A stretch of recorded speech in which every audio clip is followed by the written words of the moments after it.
Hello, I'm John David Ebert, and what I thought I would do is take a look at Jordan Peterson's Maps of Meaning and go through it chapter by chapter and try to give it a sympathetic, objective reading since most of the people on my Facebook site, a lot of them have been asking about the book. He's only got two books, Maps of Meaning and the 12 Rules for Life or whatever it is. The first one came out in 1999 and it's sort of his textbook where he worked everything out and then proceeded to act out what he worked out in the book.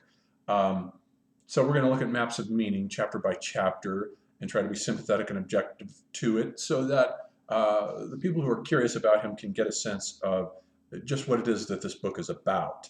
It's a little dense and takes a while to read through, and he's very slow, just as he is in his lectures, to get to the point, but he does get to it eventually if you're patient.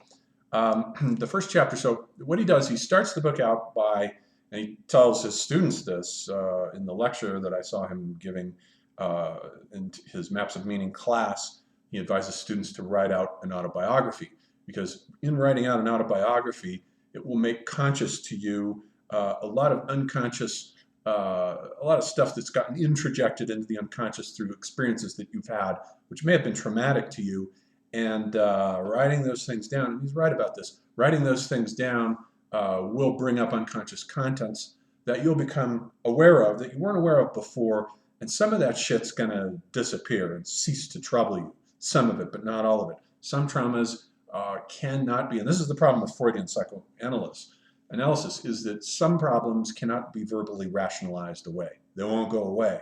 Some of them are karmic and may have to do with past life engrams that get stuck in the body. Some of them have to be acted out or worked out through Jungian dream analysis and creative interpretation, or with Stanislav Grof's holotropic breathing, where you bring in an experiential dimension that involves working all of this stuff out.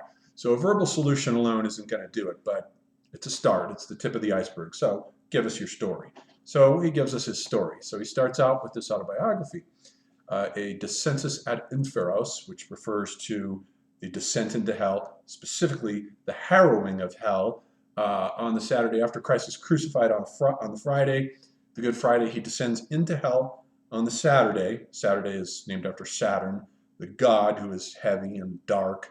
This is a Saturnian descent into the underworld, where he goes down and brings up those whom Christianity want to be saved, the patriarchs in particular, so they don't have to suffer in hell with this new world that's coming about. And he brings them up and carries them up with him out of hell.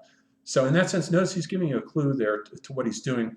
He wants to save us. So he's got this idea that he's going to save us through resurrecting myth studies and these mythical archetypes, which are going to give us a prescription for how to save ourselves, and in doing so, save society. So he starts off by saying that he was a young kid, a suburban kid from a white middle-class family, and I believe it was Alberta, if I'm not mistaken. And he just became troubled by a crisis of meaning. What is it that things mean? What should we believe? What should we do? What does anything mean? Why did the Nazis behave the way they did in the Holocaust? Why did they do that? Why do people act that way? Why do serial killers kill people? He was becoming aware of some aggressive impulses within himself. All of this comes out of a crisis of identity. Violence, as McLuhan used to say, is the quest for identity.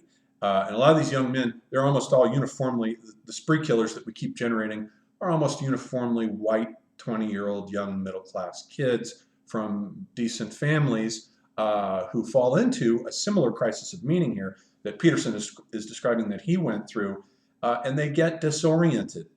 They don't know which system to turn to. Should they become a Marxist? Should they pick up the Bible and become a Christian, as the Branch Davidians did, with David Koresh, another troubled individual? For him, the solution lay in the book of Revelation.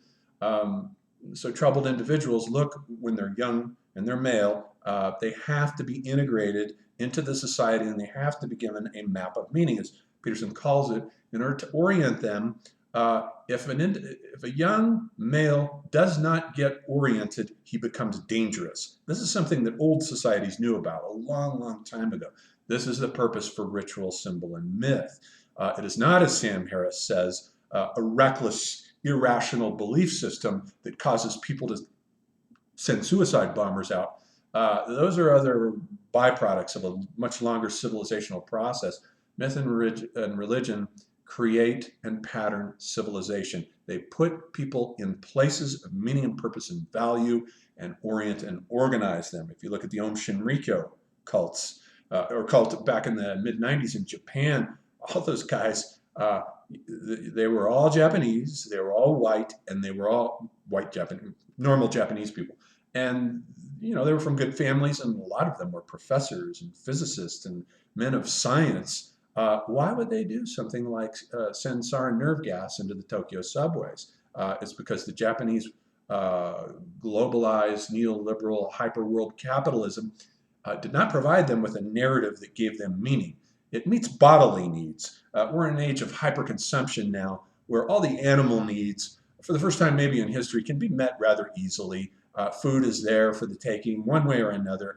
If you have to find money to get it in the capitalist order, fine. You figure it out. All the needs can be met. And now they're not only met, but they're met in excess. We have an excess of food, an excess of porn, an excess of abundance of everything. Too many books, too much knowledge, too many movies. I mean, how do you sort all this out? When the psyche is confronted with information overload, it gets disoriented very quickly, and it looks for pattern recognition, which is found in a system, whether that be the Book of Revelation or Marxism, a Marxist narrative, or whatever the narrative happens to be.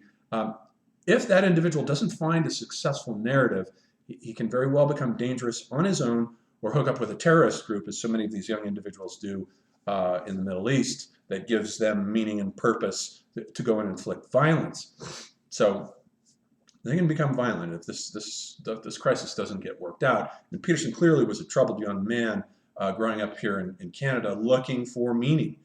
And so he started by going to law school. He thought the answer might lie there, but he says it turned out the world didn't need any more lawyers, so there were no answers there. He flirted with socialism. So he went to meet with some socialists, and he found them basically, as he describes them here in this narrative, lazy douchebags. He doesn't use that term, but it's what his perception amounted to. So you can imagine this white middle-class kid from a capitalist family coming in, meeting with these young Marxists who are all full of resentment. And he says they're all just lazy and complaining and wanting to project all of their problems onto society instead of empowering themselves to do something good for themselves, like go out and get a 9-to-5 job, I suppose. Not much of a solution there, but it works for some people. Didn't work for him, so he walked away from it. Law wasn't appealing to him because you're only using the frontal lobe with law. It's just purely rationalistic. You're using the conceptual part of the brain. It doesn't appeal to the deeper thymotic and id levels with the darker Dionysiac impulses that bubble up. Those have to be dealt with too, as well as the hungry intellect. So we have all these impulses within us. We're a kind of miniature cosmology unto ourselves, with all of these areas of our psyche that have to be met successfully with what I call an apparatus of semiotic capture, which is a world picture that orients the individual in time and space and gives them value and meaning, and a system for obtaining, especially among young males, social approbation and rewards for good deeds done in the social order. So he turns to political science, and he looks at political science. He doesn't like that either. It doesn't seem to be, the narratives there aren't very interesting. So his needs aren't getting met. And he's starting to have disturbing dreams, apocalyptic dreams of nuclear war wiping the world out. He's having these dreams, and then he's finding that some of them are aggressive, violent dreams, and he's starting to feel violent impulses in himself. He's wondering why people, he goes to a prison to interview prisoners, trying to figure out why this guy standing here that he's talking to seems to be such a nice, reasonable fellow, but yet he's killed 2 policemen. He made them dig their graves first, and then killed both of them, even though one of them begged for his life on behalf of his young children. How could somebody do something like that? Another problem of meaning here for him. So it was getting to be a bit of a crisis situation here, and then he started reading Carl Jung. And Jung began to give him some answers, some schemas for understanding dreams. Jung was very good with dream interpretation. It was his forte. I don't think anybody was ever better at it. I think he was better at dream interpretation by far than Freud. Freud's pretty shallow, surface level interpretation. One of the things, though, as a footnote, you should keep in mind here, is that the basic Freudian triad, the structure of the ego, superego, and id, is kind of a miniature dragon slaying myth unto itself, because the whole process is that the ego is the self, the sense of I, and the superego is the social order that it has to conform to, but it has this id with all of these impulses, especially sexual ones, which are troubling. What do we do about those? That's a problem for everyone.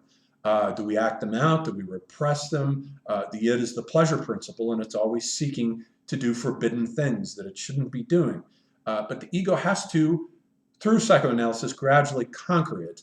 Where it was, Freud says, their ego shall be. But that's basically a transcription into psychoanalytical language of the dragon slayer myth, the hero who goes out to slay the dragon, who represents chaos, and impose order on it. This is the crux and core. This is the underlying structure of Peterson's thinking, this little myth right here. It underlies his whole approach to everything. So, so then he moves on and he says things began to work out when he started reading Jung, and he started reading Nietzsche about the death of God and the relativity of moral systems, which he does not, by the way, think are relative. He believes that morality is absolute, it is not relative.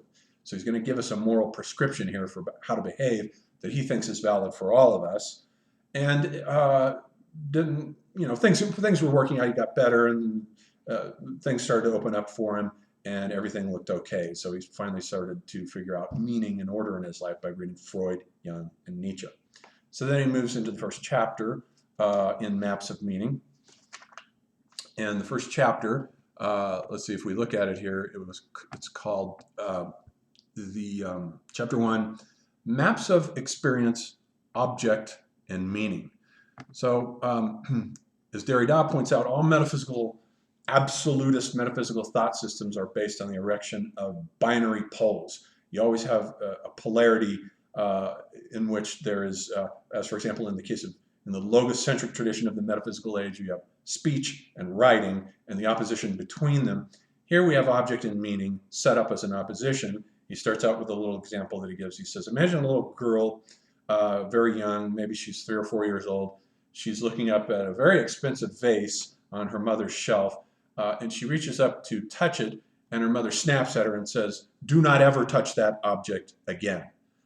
So there's a disconnect there, a disjunct that Peterson points out regarding the object. There's the isness of the object, which is a perceptual construct perceived by the child, and there is the value that the object has in the sociocultural order. Two different things, according to Peterson, although not so for Heidegger. Peterson hasn't read Heidegger. For Heidegger, being the isness of the thing, when we say that something is, it already presupposes that we have some kind of pre-philosophical knowledge of what it means. It's always imprinted. The isness of something is always bound up with its meaning. The two are inseparable. Every world age has a different understanding of what it means for a thing to be in what he calls the clearing. The clearing is simply the space of encounter between entities in a society that's worth discoursing about. So we sets up this basic opposition between what is and what should be. Then that opposition gradually, as the narrative proceeds, turns into the opposition between what is and what should be, or rather the opposition between what is and the sociocultural meaning a thing has transforms into what is and what should be. There's always an aspect when we are becoming acculturated in society that things should be a certain way. So there's a relationship between what is and what should be and what we should do about it. So he sets up this triad here. This dyad is going to become a triad in which there is a metaphysical, mythical schema that he retrieves from the mythological age, what Jean Gebser calls. And I think here his work could have used a reading of Jean Gebser's EverPresent Origin. I think it would have made it much more interesting. where we have the magical consciousness structure in the age of tribal man, where the entire world is full of resonances, acoustic resonances, and everything is connected magically by everything else. Then with the myth of the separation of the world parents, though, the separation of sky from earth, which is announced there in Sumerian mythology, as well as in Egyptian and Greek mythology, all right at the beginning of the civilization, there's a separation of world parents. So we move from a single point like unity of the magical to with the mythical consciousness structure, the separation out of the world parents to a polaristic dyadic system, a two-dimensional circle. So the point, the one-dimensional point for Gebser becomes the two-dimensional circle. Myths, as Willem Flusser says, run around in circles. Later he says that writing comes along to capture the myths and cut their circles, stop them running around in circles, and put them in lines. Lines in writing disrupt the circularity of the mythical consciousness structure, which indeed is circular if you think of the world encircling serpent, Okeanos. And the myths are the initial myth, the oldest one that we have for the separation of the world parents is the separation of An, the sky god, An, who later becomes Babylonian Anu from Ki, or Kai, however it's pronounced, the earth goddess. There's a separation between them, probably caused by the third god, Enlil, who separates them. Enlil is the great atmospheric storm and thunder god in the Sumerian pantheon. And then in Greek myth, this of course corresponds to the separation of Uranos, the sky god, from Gaia, the earth goddess, in which case they are mating and are separated by Kronos with a sickle, who castrates his father and separates the world parents that way. But notice, though, one thing that Peterson doesn't tell you, because he's an absolutist, he likes everything to be flattened out into simple, clear, absolute, unshakable structures, is that in Egypt, the valencies regarding gender were reversed here. The sky was female and the earth was male. The sky was the sky goddess Nut, the starry expanse of the stars, in which the pharaoh was born in her, would come out of her and go back into her and become an embryo like the stars. The earth was Jeb, the source of earthquakes like Poseidon in Greek myth. And the earth was always what was opened up and dug into. The father was dug into in order to reinsert the dead pharaoh, who becomes a new embryo in the sky when he ascends to become one of the stars in the body of the great mother, thus becoming intrauterine once again. So different valency there on for the Egyptians. They like the woman on top, and that's the sexual metaphor there goes right through. They like the woman on top, and they were very strong. They had early matrilineal traditions, very strong on goddesses and the great mother in that civilization. So he invokes this myth, brings it into being, and what he's going to do is transform it and say that the sky father is the realm of laws, the realm of the father, the realm of the known, the laws, what Lacan calls the big other, the social order, the things you should do and not do. That becomes the sky father for him. The earth becomes the great mother. She is the unknown and the dangerous. Freud's id, and in the cosmologically speaking, she is nature, like in Jurassic Park, which is untamable by science. It's unpredictable, dangerous, and wild. And for Peterson, it has to be slain. It has to be slain and overcome by the third entity between these two, which is the hero.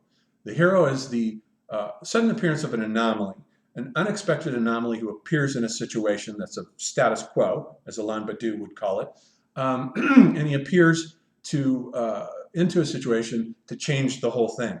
The great mother is the unknown, the father is the known, and the hero is the unexpected anomaly who appears in this relationship to transform the situation by slaying the dragon of the great mother of the unknown, the disorder that has come into society in one form or another, whatever that disorder happens to be, and is usually scapegoated.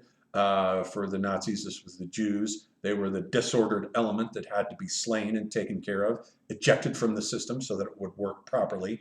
Then notice how this schematic myth transforms into Peterson's ideology, which is basically that chaos is the thing, the great thing for him that has appeared in our society in the form of multiculturalism, Marxists, leftists, and liberals who have made a mess by liquidating all values making it a very confusing and difficult task for an individual to orient himself and figure out where he's at. That's the dragon to be slain. Multiculturalism, liberals, Marxists, that's the dragon to be slain. And Peterson is the dragon slayer who appears, who's going to set things right. He's going to make the social order conform to a very firm system that is going to be imposed upon it by taking on the journey, what's called the hero's journey. It doesn't look like, but rather astonishingly, it doesn't look like he's read Joseph Campbell here, because what he's describing is Joseph Campbell's monomyth, the hero myth, which is also triadic, separation, initiation, return. The hero starts out in a situation that is status quo. People are doing things wrong. There's a wasteland, a drought or a famine. Something's wrong with the social order. The hero appears as an anomaly in the system and decides to undertake a journey to set things right and fix it. Jason shows up missing a sandal as the anomaly that appears with King Peleus, his uncle who has killed his brother, his father and Peleus's brother. And an oracle has warned him that a man will appear with one shoe, and that man is dangerous. Get rid of him. So he sends him on the journey to go find the golden fleece, and he takes Medea with him to help him get the fleece and go through this complex process of coming back through that initiatory journey, and returns back to the social order to transform it and change it into something new and unexpected. That's the hero's journey here that he's describing. It doesn't look like he's aware of, at least not at this point in the narrative. So I think that's the gist of the chapter that he sets up here. But one other aspect is that he says there's 4 kinds of myths. 4 kinds of myths. There are myths in which there is a reference to a paradisial age in which there's a steady state. This would be like the myth of paradise in the Christian tradition. Then there is the appearance of something unexpected. There are these types of myths, he says, when something unexpected appears, an anomaly appears in the status quo of the situation. That's another type of myth, he says. Then there's another type of myth that involves the disintegration of the steady state, the stable state, into chaos. That's a third type of myth. That has to be fixed.